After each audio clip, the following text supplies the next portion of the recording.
Il était une fois, Aurore et Emmanuel, tous deux sont tombés amoureux du château de Jaulny qui date de l'an 1060.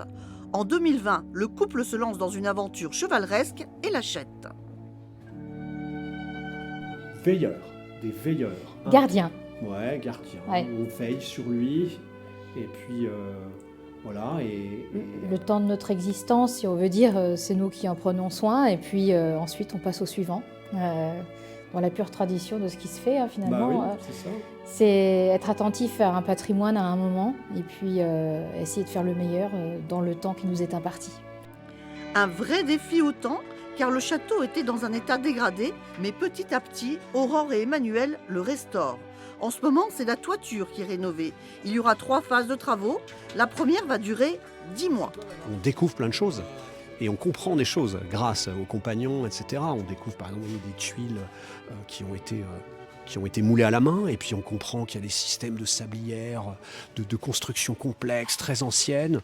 Et puis on se rend compte aussi qu'il est dans un état qu'on était à quelques années de la catastrophe. Et puis ça y est, l'inversion de la courbe, elle est bonne. Maintenant, on est en train de le sauver, ce château. Beaucoup de chevrons étaient fracturés, avaient pris l'humidité.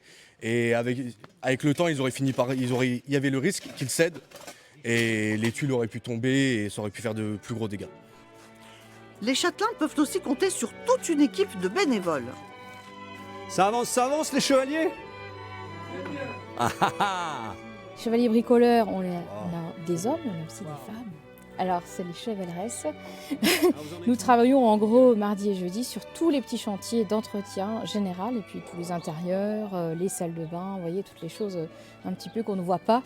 Mais il y a un travail de dingue. L'ambiance créée par Aurore et Emmanuel est vraiment sympathique.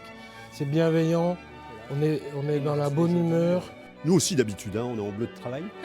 Hein, on ne fait pas que regarder. Et ils font chaque fois des trucs extraordinaires. Ils ont tous des connaissances.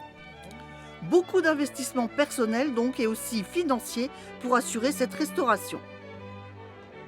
Ça représente, là, de ce qui est prévu, 2,2 millions d'euros. Donc, effectivement, c'est une grosse somme.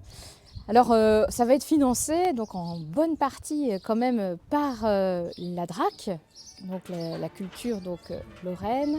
On a la région Grand Est qui nous aide énormément aussi. Et puis ensuite, eh bien, c'est nous, avec nos petits bras, on va chercher des prix, on va chercher effectivement du mécénat d'entreprises, des particuliers. Oyez, oyez, les châtelains espèrent donc avoir de nouveaux mécènes pour sauvegarder ce patrimoine.